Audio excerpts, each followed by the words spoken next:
Hey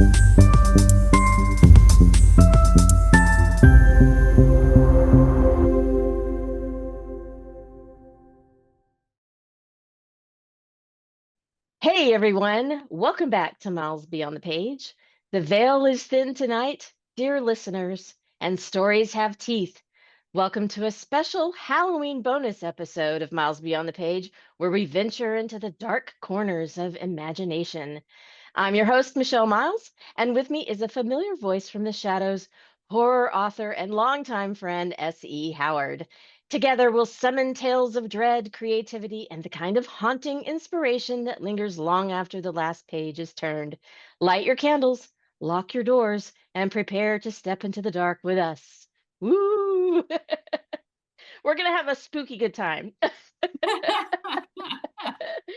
Today, I'm excited to host S.E. Howard, who is the author of Hauntings. So tell us a little bit about yourself, introduce yourself, and then talk to us about your book. Hi, my name is S.E. Howard. I'm an author from Louisville, Kentucky. I've been writing practically forever in my life. I've been writing horror for about the last 10 to 12 years or so. And I'm excited because my upcoming book, Hauntings, is a collection of short stories, horror-based, that I've written over the last 10 years. Some have been published, others are new to readers, but I'm really looking forward to releasing it on Halloween as a trick-or-treat gift for readers, and hopefully people will enjoy it. Yes, that's exciting. So we've known each other forever. Like Yeah. we go way back, way back before the Sam Hain days. Back when we were in kindergarten, then we were very young.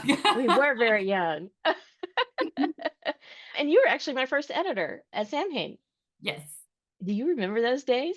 I do. I remember your Ransom and Fortune books. I loved those books. I still love those books. They were so inventive and creative and fun. I loved them. I had a lot of fun doing those, and someday I'm going to finish that series. Well, what was that experience like for you as an editor? I enjoyed it because it really gave me the opportunity to meet lots of different writers from different backgrounds and in different genres. There are lots of times that I still miss editing, but I've learned to kind of turn that editorial viewpoint inward toward my own work. I go through a lot of self-editing before I submit to any kind of anthologies or share anything with readers, and I really can tell the experience that I had in the past when I worked as editors for small publishers comes into play with that. Yeah, I bet that is, but is that hard to kind of take a step back and look at your work from that objective It lens? it can be. Sometimes I find, especially if I just finished a project, I can't go back and do it. So usually I have to put it on the back burner and let it sit and simmer for a couple of weeks and then come back to it with fresh eyes. That Hmm. makes a big difference.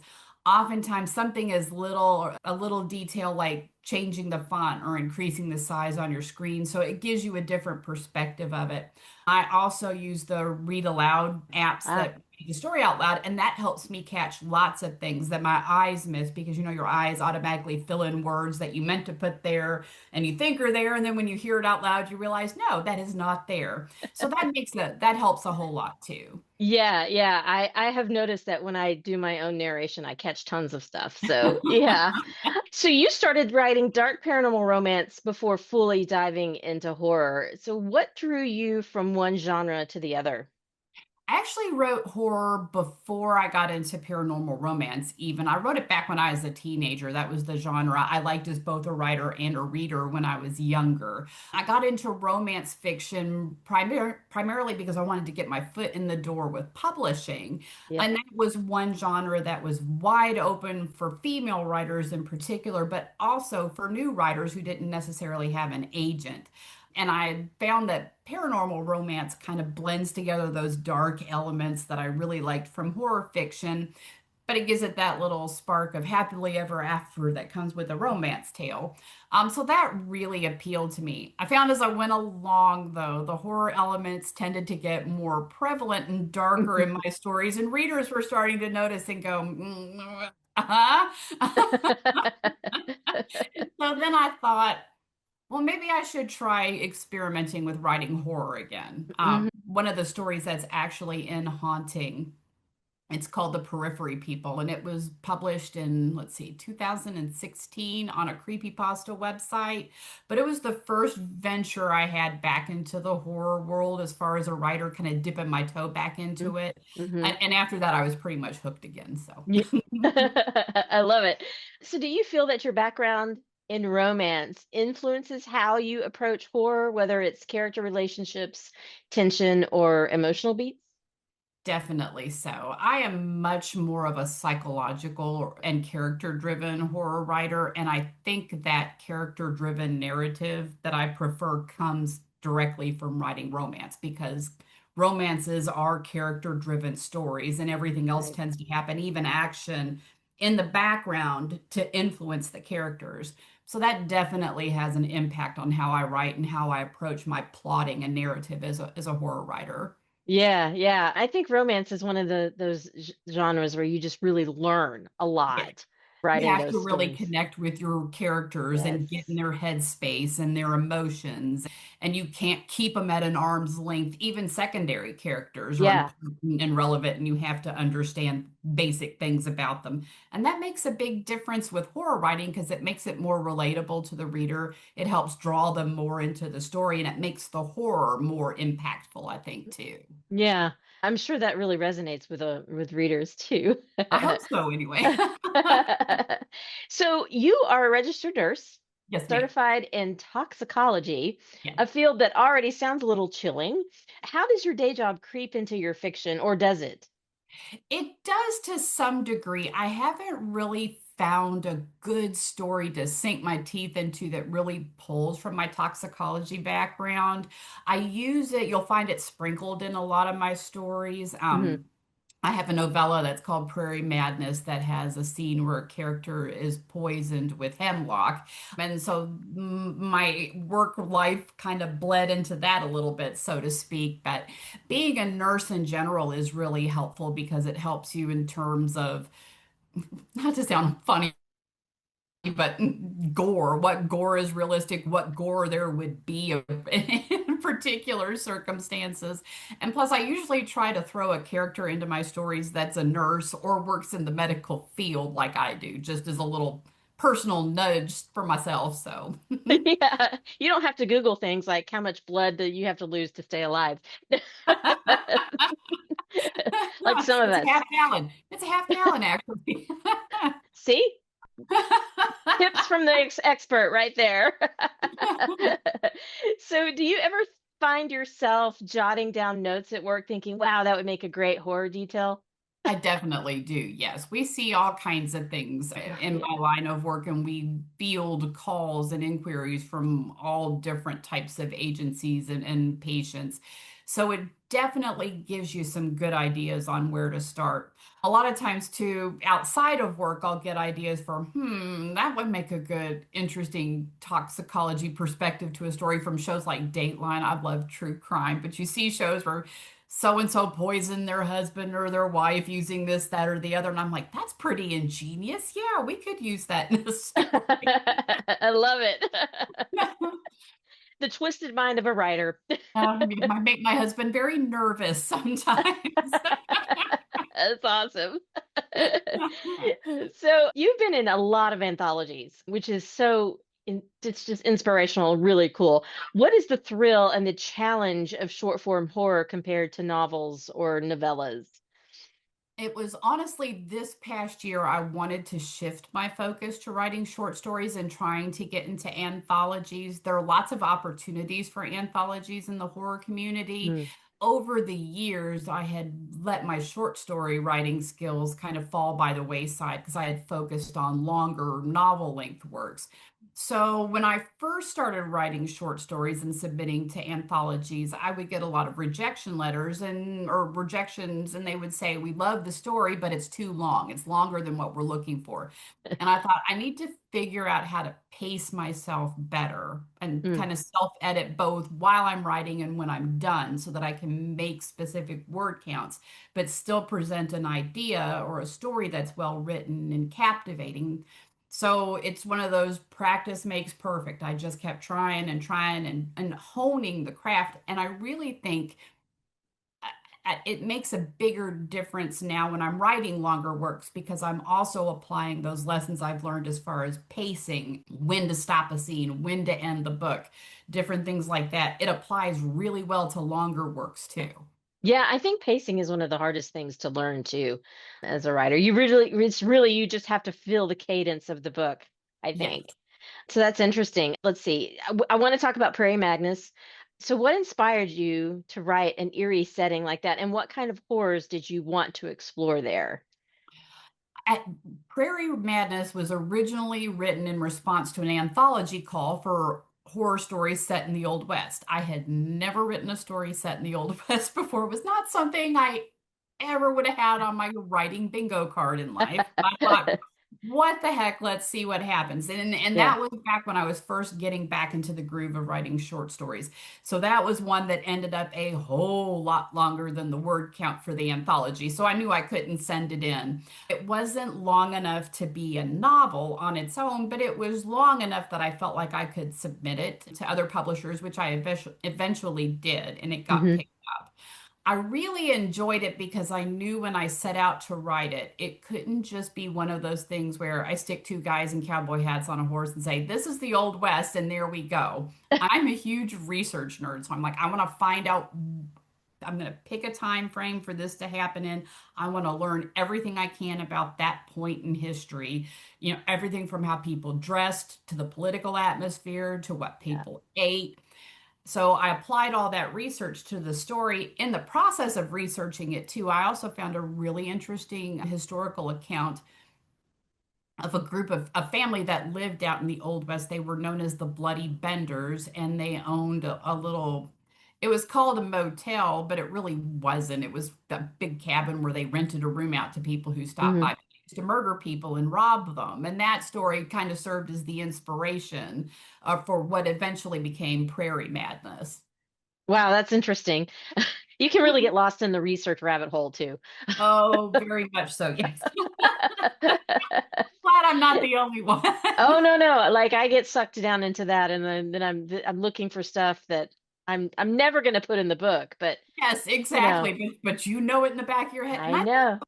I think though those little details, even if they don't make it into the book, it makes a difference because it lends an authenticity. If Yeah. you like if you think to yourself, well, even though you may never show your characters eating, if it's 1840, you still want to know what would have been available to them. And that lends itself to a sense of authenticity I think the readers pick up on as they're Yeah. reading.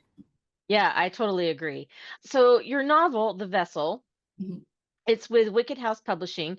How would you pitch it to new readers in one spooky sentence? I had to write this spooky sentence down.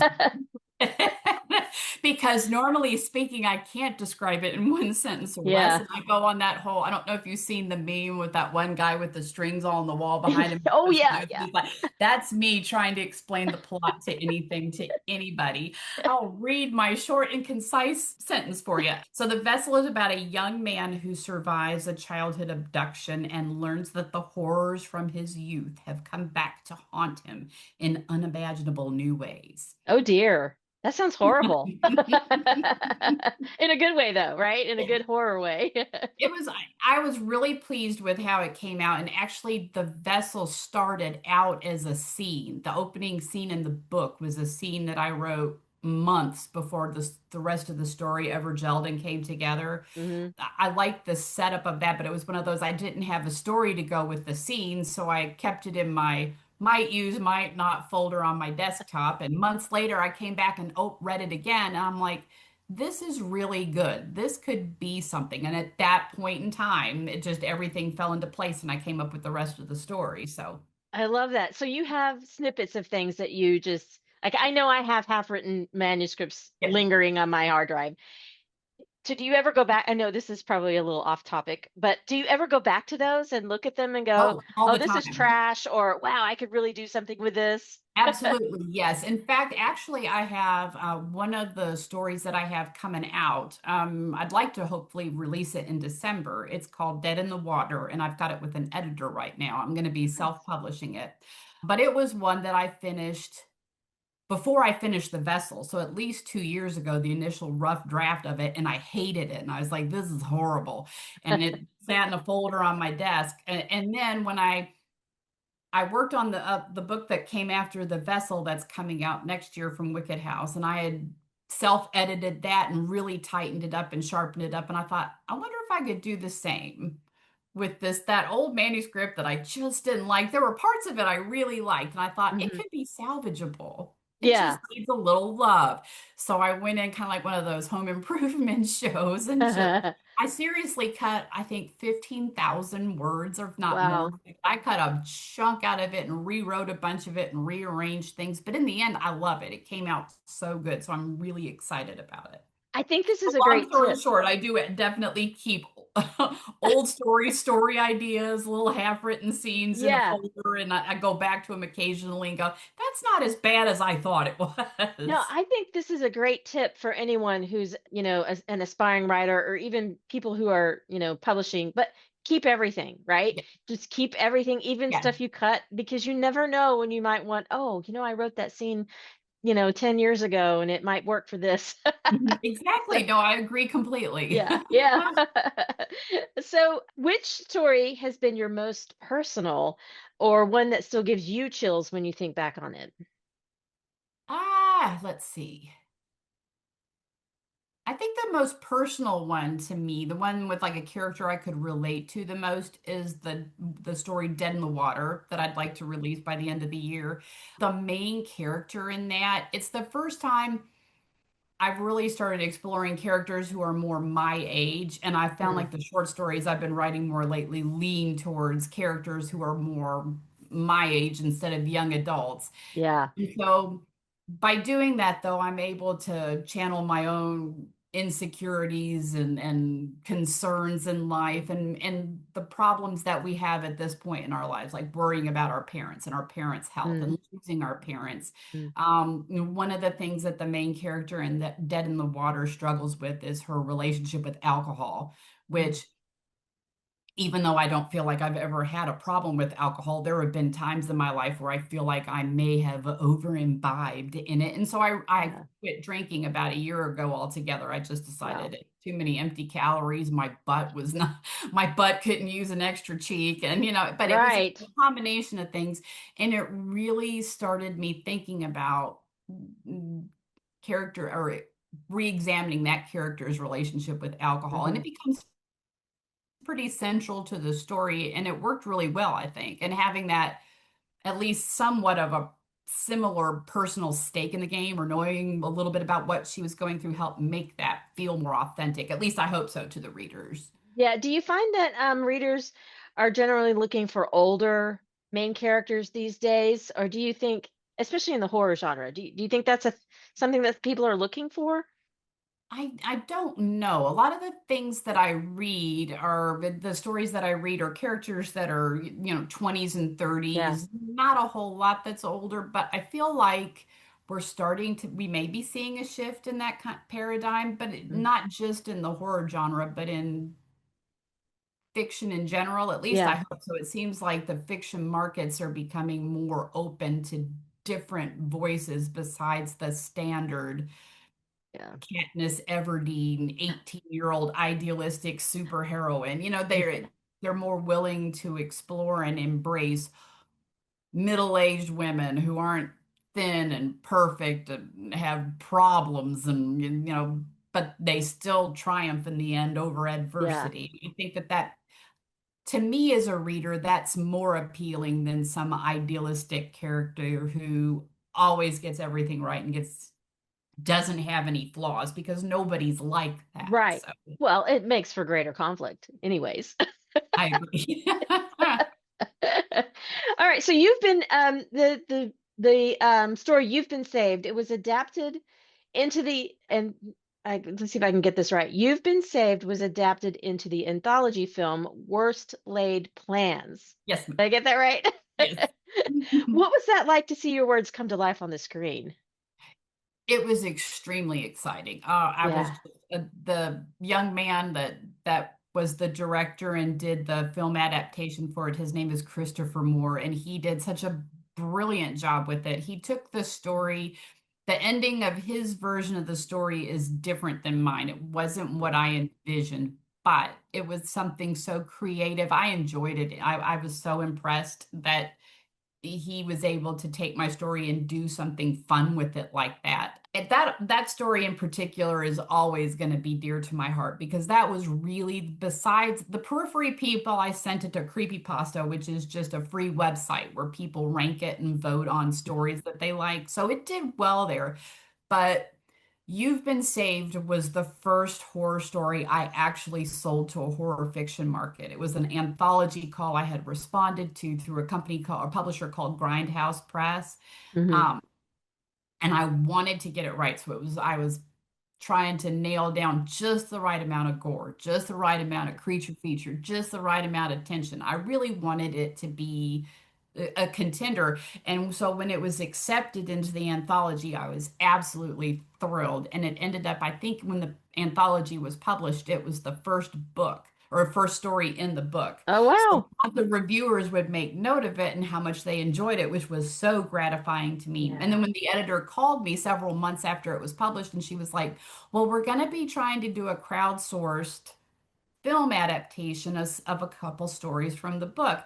And I've picked yours to be one of the films that adapted. I was like, but it was so exciting. And like I said, so incredibly gratifying because you Yeah. want to, especially when you're getting your foot in the door of a new genre, you Mm. want to feel like you're accepted, that you're not.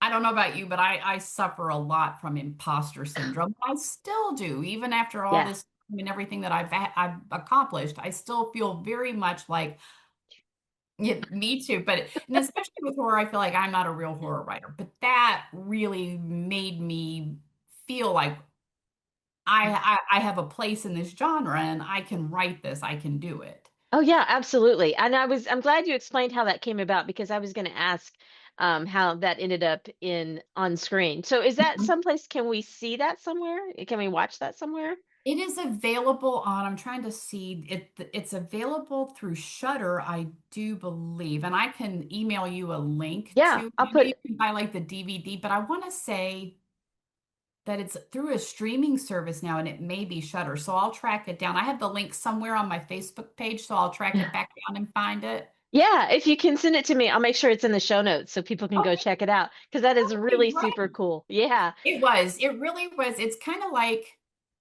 hearing an audio version of your story for Yeah. the first time, even though you're the one who wrote it and you know what's going to happen, it's still like experiencing it for the first time. And it was a unique and extraordinary opportunity. I'm so grateful for it, and it was very exciting.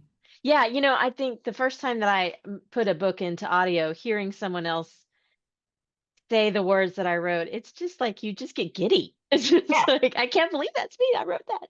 You I agree. Yes, exactly. know? So the horror community is a supportive and passionate one, but what's been one of the most surprising parts of being a horror author in today's market? I love the sense of camaraderie. Hmm. Horror writers are very supportive of one another, and the interest, and well, and readers too. And the interesting thing about it is just there's so much that the horror genre encompasses in terms of like subgenres. There's extreme horror, body horror, gothic horror, supernatural horror. Some people like cozy horror with not a lot of gore. Some people like just extreme gore and splat everywhere. And but everybody supports each other, helps to promote each other, read each other's books, offer advice and supportive comments and encouragement online. So it's definitely a has a strong community sense to it. And Yeah. being a part of that and getting to participate in it it makes you feel very gratified as a writer and a reader. So, Yeah, that's awesome. I love that. So let's talk about your creative process. okay. Where Oh do you no. get where do your ideas usually start? Does it start with a character or a creepy image or maybe a what if question? It depends on the story, honestly, because my ideas come from all of those. It just depends what strikes my muse when. I always joke about my muse being a little hamster on a hamster wheel, but that's what it feels like. And sometimes things will hit me, a character will hit me, or I'll see a picture of an actor or a person and I'll think I could make a character and a story to go with that. Or like with the vessel, I have a scene in mind or a setup for a scene that and then the story evolves eventually around that. It's Hmm. very individualized and I never know which way it's going to go. The muse is fickle. Like Ratatouille, it's just a little rat driving my brain. I love it. So what do you think makes the perfect horror story? As a reader, the a difference between a reader and a writer. When I'm writing a horror story, I want to make every story that I'm writing be the perfect one. If Hmm. I'm not satisfied with it, then I won't try to submit it somewhere and I won't share it with readers. I will keep working on it until I like it as a reader because I figure I'm my own worst critic and my Yeah. own just editor. So Yeah. if I can satisfy myself, then hopefully I can satisfy other people too. As a reader, I love to see that mix of good suspense and tension, not too much gore because I mean I like gore, but I don't want to. I'm not an extreme horror fan, so that's not my bag. But I Hmm. like a little bit of it when it's appropriate. I like good character development, good backstory development, just all those I guess the things that make a story in any genre successful. You really want a well-rounded story with grounded, realistic Right. characters that you can relate to and a conflict that you feel emotionally invested in and a climactic ending that leaves you either rooting or in horror because it doesn't have to be a happy ending going, Yeah. ah, why? So do you plot or are you strictly a pantser? Ah, I think I'm kind of in between. I'm a Yeah. planter. Yeah. I'll Plotster, come up, plantster. I'll come up with a general outline, flesh things out in between. Sometimes I kind of know what I know, always know where I want to start, where I want to end, and a general idea of what should be happening in the middle to draw everything together. But that's kind of a grab bag if it ends up that way because characters write themselves, they make their own decisions, They and do. the story started. You're like, where are you going? Come back, and they're over here on the next page doing something you didn't expect. So, but at least having a rough idea of where I want to go gives me a basic framework that I can work around and squish everything into. Yeah. Those characters can be feral sometimes. Yes. It's always fun when you get like the secondary character that says something that you weren't expecting, and you're like, I really like that. Yeah. You're now my favorite character. Right.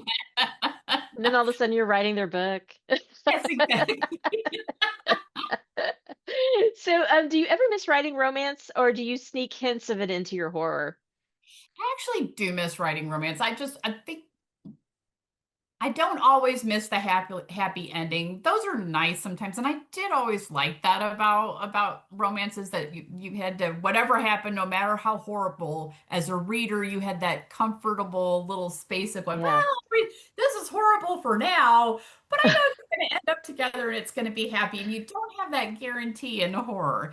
I do sneak, or I guess I don't even sneak romantic elements into some of my Mm. stories. In the vessel, there's a strong romantic sub thread throughout the whole story. It's part of the motivating factor for the main characters, so that comes into pretty strong play. Not in every story, but it's definitely something I incorporate whenever I can. I still have I'm still enough of a romantic at heart, I guess. Yeah. So now we're doing the fun and spooky portion of the program. What is your favorite Halloween tradition? I think making jack-o'-lanterns and toasting pumpkin seeds. My husband Oh, is in nice. charge of that every year, but we used to do toasted pumpkin seeds when I was a kid too. So they're one of my Yeah. favorite snacks. And so my husband Nice. every year is in charge of designing and carving the jack-o'-lanterns and then roasting the pumpkin seeds. And I am in charge of eating them. Yeah. See, I live in Texas, so the pumpkins are rotten by Halloween usually. They're moldy. Oh, because we What do don't. you all do? Well, we do it, but it's still 95 degrees sometimes in October, or 85 degrees or whatever. So yeah, when I used to carve them when my son was little, they would be like black and mold inside when Halloween rolled around. So Just adds to the horror. That's right, right. It's aesthetics, right? What's the scariest book or movie you've ever experienced? let's see. The scariest book I've ever written, it's probably a tie between, or ever read, is probably a tie between Pet Cemetery and The Shining. Mm. And I read those years and years ago when I was in my 20s, or probably younger than that, knowing me. And so years ago. But and they were scary at the time. As I've aged and revisited them, though, the themes that are in there, I recognize things that I didn't necessarily when I was younger, like Mm, especially before I became a parent. Both the Pet Cemetery and The Shining deal a lot with the insecurities that we feel as parents. mhm. And that to me is very relatable, and it makes it a whole lot more impactful now that I'm a parent myself, because I Yeah. definitely can identify with those characters more. Yeah, yeah, for sure. If you could go on a ghost hunt anywhere in the world, where would it be? I think I would probably go to Japan just because Oh, their idea of ghosts and the supernatural, it it's more mainstream here now because of movies from back in the early 2000s like The Grudge and The Ring, so we get a better taste. And anime is so popular, and there's mm, lots of paranormal anime that have introduced their concepts of the supernatural to us. But there are so many things in Japanese culture and the supernatural beliefs that are different than ours, that are truly terrifying, even I think compared to our standards. And so to me, to learn more about not only those superstitions and supernatural legends, but their customs as it relates to those two would be really, really neat. yeah, fascinating. What's your favorite monster or supernatural creature to write? I don't know that I have one because I Mm, write mm, about all different kinds of them. yeah. And I usually don't try to Mm, describe my monsters if I write about creatures in too big a detail, just because I feel like I trust the reader to fill in the blanks in their yeah, imagination, and that their imagination will come up with something even more terrifying than I ever could. Because I know that's the case for me. Like if yeah. sometimes I'm something, or in a movie, something shown off screen, what I imagine is far more horrible than whatever really is there. So Yeah, that's a great point too, and I think a lot of the best writing is leaving that up to the reader to kind of fill in the gaps and let them figure it out for themselves. Okay, so this is going to be really fun. This is the lightning round. So I'm just going to pop off a question and you just answer like whatever the first thing comes to mind. okay. All right, ghosts or vampires? Ghosts. Pumpkin spice or apple cider? Apple cider. Corn maze or haunted house? Oh, haunted house. Creepy clowns or creepy dolls? Creepy dolls. Graveyard or abandoned asylum? Probably the asylum. They're both creepy, but the asylum I think would be a little creepier just because the crazy factor. Right, exactly. And finally, trick or treat. Treat. I'm gullible. Well, I'll fall for tricks. oh yeah, yeah, yeah, me too. Well, this has been a ton of fun. So I've really enjoyed this chat and talking about your writing and all of this. Before we go, tell me where we can find you and your work online. Readers are welcome to go to www.sehoward.com. That's my website. There are links to contact me and to my social media pages on there. Plus, you can sign up for my newsletter and stay up to date on all my latest and greatest as it comes available. You can also see the books and anthologies that I'm a part of, and there are purchase links too. Excellent. So all of this will be in the show notes. So if you, all you horror fans out there, go out and check out S.E. Howard's website and get her books because she's fabulous. Oh, thank you, Michelle. I appreciate it. You are too. Aw. And so our Halloween tale draws to a close, but the whispers in the dark never really end. A huge thanks to Essie Howard for joining me on this chilling journey, and to you, dear listeners, for daring to wander into the shadows with us. process. Be sure to check out her book, Hauntings. If you enjoyed this eerie adventure, don't forget to subscribe, share, and keep the stories alive. Until next time, stay curious, stay brave, and remember, sometimes the scariest monsters are the ones we bring to life on the page. Thanks for joining me on Miles Beyond the Page. If you enjoyed this episode, be sure to subscribe and leave a review. If you're an author and want to be a guest, visit milesbeyondthepage.com and fill out the guest intake form to apply. Keep writing, keep dreaming, and I'll see you next time.